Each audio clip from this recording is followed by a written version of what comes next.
নিশ্চয়কৈ ৰাজদীপ ইতিমধ্যে চৰকাৰ গঠনৰ যি প্ৰক্ৰিয়া সেই প্ৰক্ৰিয়া আগবাঢ়িছে আৰু তৃতীয়বাৰৰ কাৰণে দেশত প্ৰধানমন্ত্ৰী নৰেন্দ্ৰ মোদীৰ নেতৃত্বত চৰকাৰ হোৱাটো প্ৰায় নিশ্চিত হৈছে আৰু NDAৰ আটাইখিনি মিত্ৰদল 17টাকৈ মিত্ৰদল কালিৰ দিনটোত তেওঁলোক একেলগে বৈঠকত বহিছে আৰু তেওঁলোকে প্ৰস্তাৱ গৃহীত কৰিছে যে প্ৰধানমন্ত্ৰী নৰেন্দ্ৰ মোদীৰ নেতৃত্বতে দেশত যি পৰৱৰ্তী চৰকাৰ সেই চৰকাৰ হ'ব আৰু সেই যি শপত গ্ৰহণ প্ৰধানমন্ত্ৰী হিচাপে প্ৰধানমন্ত্ৰী নৰেন্দ্ৰ মোদীৰ সেয়া এতিয়ালৈকে যিখিনি তথ্য আহিছে 8 জুনত অনুষ্ঠিত হ'ব বুলি ৰাষ্ট্ৰপতি ভৱনত ইতিমধ্যে জানিব পৰা গৈছে আৰু সকলোতকৈ ডাঙৰ কথা ৰাজদীপ যে বিগত বিশেষকৈ নিৰ্বাচনৰ ফলাফল দিয়াৰ পিছৰ ঘণ্টাকেইটা যথেষ্ট গুৰুত্বপূৰ্ণ আছিল বিশেষকৈ ইণ্ডি এলায়েন্সৰ যি সংখ্যা সেই সংখ্যা 238 তেওঁলোকৰ হাতত সংখ্যা নাছিল যদিও তেওঁলোকে চৰকাৰ গঠনৰ কাৰণে দাবী কৰিছিল তেওঁলোকে কৈছিল যে তেওঁলোকে চৰকাৰ গঠনৰ যি প্ৰক্ৰিয়া সেই প্ৰক্ৰিয়া তেওঁলোকেও আগবঢ়াই নিব কিন্তু কালিৰ দিনটোত ইণ্ডি এলায়েন্সৰ যি বৈঠক সেই বৈঠক মল্লিকাৰ্জুন খৰ্গেৰ বাসভৱনত ইণ্ডি এলায়েন্সৰ আটাইবোৰ নেতাৰ উপস্থিতিত অনুষ্ঠিত হয় আৰু তাত তেওঁলোকে সৰ্বসন্মতিক্ৰমে এই সিদ্ধান্ত গ্ৰহণ কৰিছে যে বৰ্তমান তেওঁলোকে চৰকাৰ গঠনৰ যি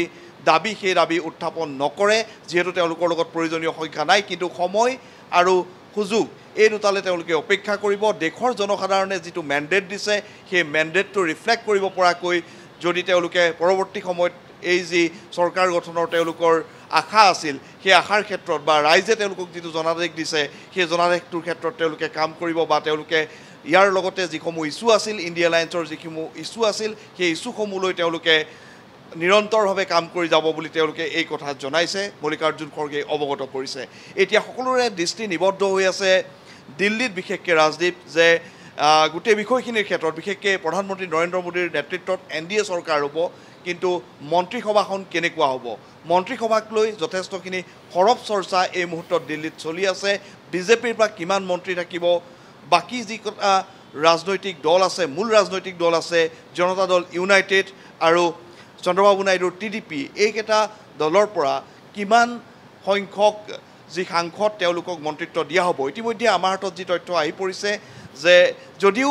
আটাইকেইটা দলে TDPয়ে হওক বা JDUয়ে হওক তেওঁলোকে নিস্বাৰ্থভাৱে সমৰ্থন দিয়াৰ কথা কৈছে কিন্তু এই মুহূৰ্তত ৰাজনৈতিৰ যি অলিয়ে গলিয়ে যথেষ্টখিনি চৰ্চা দিল্লীত চলি আছে বিভিন্ন নেতাই বিভিন্ন নেতাক সাক্ষাৎ কৰিছে এই মুহূৰ্তত JP নাড্ডাৰ বাসগৃহত অৰ্থাৎ বিজেপি সভাপতি JP নাড্ডাৰ বাসভৱনত কেন্দ্ৰীয় গৃহমন্ত্ৰী অমিত শ্বাহ বিজেপি নেতা আৰু ৰাজনাথ সিং তেওঁলোক আটাইকেইজন তাত আলোচনাত বহিছে তেওঁলোকে এখন আলোচনা চলি আছে তেনে ক্ষেত্ৰত লক্ষণীয় হ'ব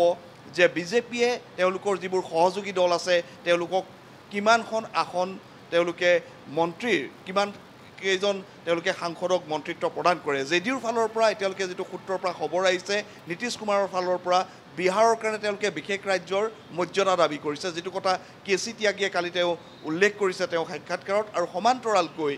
বিহাৰৰ যিকেইজন JDUৰ সাংসদ আছে তেওঁলোকৰ মাজৰ পৰা JDUয়ে বিচাৰিছে যে 5জন তেওঁলোকৰ মন্ত্ৰীসভাত সদস্য থাকিব লাগে তাৰে 4জন কেবিনেট মন্ত্ৰী হ'ব লাগে আৰু তাত তেওঁলোকে চৰ্ত দিছে যে এটা যি মন্ত্ৰী অৰ্থাৎ মন্ত্ৰালয় ৰেলৱে মন্ত্ৰালয় তেওঁলোকক লাগিব পঞ্চায়ত আৰু গ্ৰামোন্নয়ন মন্ত্ৰালয় তেওঁলোকক লাগিব এই ধৰণে তেওঁলোকে এক চৰ্ত তেওঁলোকে দিছে বা কথা বতৰা চলি আছে ইয়াৰ পৰিৱৰ্তে আমি যদি চাওঁ তেলেগু দেশম পাৰ্টি তেওঁলোকেও এই ক্ষেত্ৰত চন্দ্ৰবাবু নাইডুৰ তেওঁলোকেও এই গোটেই বিষয়খিনিৰ ক্ষেত্ৰত অন্ধ্ৰপ্ৰদেশৰ কাৰণে তেওঁলোকে বিশেষ ৰাজ্যৰ মৰ্যাদা দাবী কৰিছে আৰু লগতে তেওঁলোকে 3জন কেবিনেট মন্ত্ৰী বিচাৰিছে বুলি খবৰ আহিছে গতিকে নিখণ্ডেভাৱে বিজেপিৰ কাৰণে বিশেষকৈ NDAৰ যিসকল সহযোগী দল আছে তেওঁলোকক সন্তুষ্ট কৰাটো এই মুহূৰ্তত অতিকৈ গুৰুত্বপূৰ্ণ কাৰণ এই দুটা দল নীতিশ কুমাৰ আৰু তেলেগু দেশম পাৰ্টি অৰ্থাৎ চন্দ্ৰবাবু নাইডু এই দুজন নেতাৰ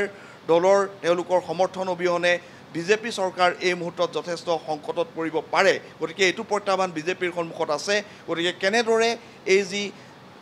মন্ত্ৰী পদৰ ভাগ বতৰাসমূহ হয় সেয়া লক্ষণীয় হ'ব কাক কি মন্ত্ৰী দিয়ে বিজেপিৰ পৰা কোনকেইটা মন্ত্ৰালয় ৰখা হয় আৰু সহযোগী যিবোৰ দল আছে ৰাজনৈতিক দল আছে তেওঁলোকক কোনকেইটা বিভাগৰ মন্ত্ৰিত্ব দিয়া হয় সেয়া লক্ষণীয় হ'ব এইখিনিতে ৰাজদীপ উত্তৰ পূবৰ প্ৰসংগলৈ আহিছোঁ উত্তৰ পূবৰ ৰাজ্যসমূহৰ পৰা অসমৰ পৰাও বিজেপিৰ যথেষ্ট কেইজন সাংসদ বিজয়ী হৈ আহিছে উত্তৰ পূবত বিজেপিৰ যি ফলাফল সেয়া এক প্ৰকাৰ পূৰ্বৰ ফলাফলৰ সমানেই বা সেয়া সন্তোষজনক বুলিয়ে ক'ব লাগিব পূৰ্বতে বিজেপিয়ে অৰ্থাৎ 2019 চনত যেতিয়া বিজেপিৰ চৰকাৰ গঠন হৈছিল তাৰ পিছত যিমানবাৰ মন্ত্ৰীসভা সম্প্ৰসাৰণ হৈছে এই আটাইকেইবাৰ আমি যদি চাওঁ শেষৰখন চৰকাৰত আমি তেনেহ'লে দেখা পাম যে 5জনকৈ মন্ত্ৰী উত্তৰ পূবৰ পৰা আছিল 2জনকৈ কেন্দ্ৰীয় কেবিনেট মন্ত্ৰী অৰুণাচলৰ পৰা কিৰেণ ৰিজিজু অসমৰ পৰা কেন্দ্ৰীয় মন্ত্ৰী সৰ্বানন্দ সোণোৱাল আৰু ৰাজ্যিক মন্ত্ৰী হিচাপে ৰামেশ্বৰ তেলী ত্ৰিপুৰাৰ পৰা আমি যদি চাওঁ ত্ৰিপুৰাৰ পৰা এগৰাকী ৰাজ্যিক মন্ত্ৰী আছিল আৰু মণিপুৰৰ পৰা ৰাজকুমাৰ ৰঞ্জন তেওঁ মন্ত্ৰীসভাৰ সদস্য আছিল ৰাজ্যিক মন্ত্ৰী হিচাপে গতিকে তেনে ক্ষেত্ৰত এইবাৰ উত্তৰ পূবৰ পৰা কিমানজন মন্ত্ৰীসভাত মোদী মন্ত্ৰীসভাত সদস্য থাকিব সেয়া লক্ষণীয় হ'ব 3.0 মোদী মন্ত্ৰীসভা বা NDAৰ এই চৰকাৰত কিমানজন উত্তৰ পূবৰ মুখ মন্ত্ৰী হিচাপে দেখা পোৱা যাব সেয়া লক্ষণীয় হ'ব সেই সম্পৰ্কেও চৰ্চা চলিছে গতিকে নিশ্চয়কৈ সাংসদসকলৰ মাজত উৎকণ্ঠা এই মুহূৰ্তত যথেষ্টখিনি আছে কিন্তু কিছু সময় অপেক্ষা কৰিব লাগিব